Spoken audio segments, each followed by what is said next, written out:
તો બનાસકાંઠાના અમીરગઢમાં સંદેશ ન્યૂઝના અહેવાલની ધારદાર અસર જોવા મળી છે।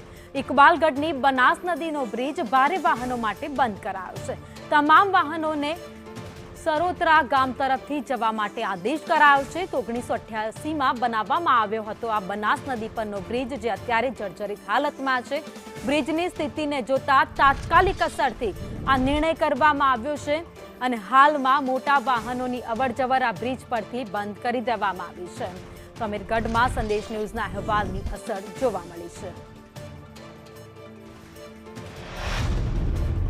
ઇકબાલગઢથી ખારા જતો રોડ બનાસ નદી પર બ્રિજ આવેલો છે, જે બંને રાજ્યોને જોડતો માર્ગ છે, જેથી આ ભારે વાહનો પર પ્રતિબંધ મૂકવામાં આવ્યો છે સરકાર દ્વારા। તો આ પ્રતિબંધને તાત્કાલિક સમારકામ થઈ અને પ્રતિબંધ ખુલ્લો મૂકવામાં આવે એવી અમારી પ્રથમ તો માંગ છે।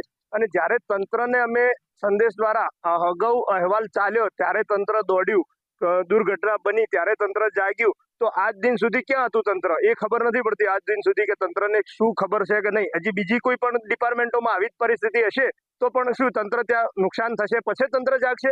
તો એ પહેલા અધિકારીઓને જાગવાની જરૂર છે। માનનીય કલેક્ટર સાહેબને શ્રી સૂચના કરવાની જરૂર છે કે દરેક ડિપાર્ટમેન્ટોની અંદર જઈ અને જે તે વિભાગના ખોડ ખપણ હોય તેને તાત્કાલિક દૂર કરવી એવી અમારી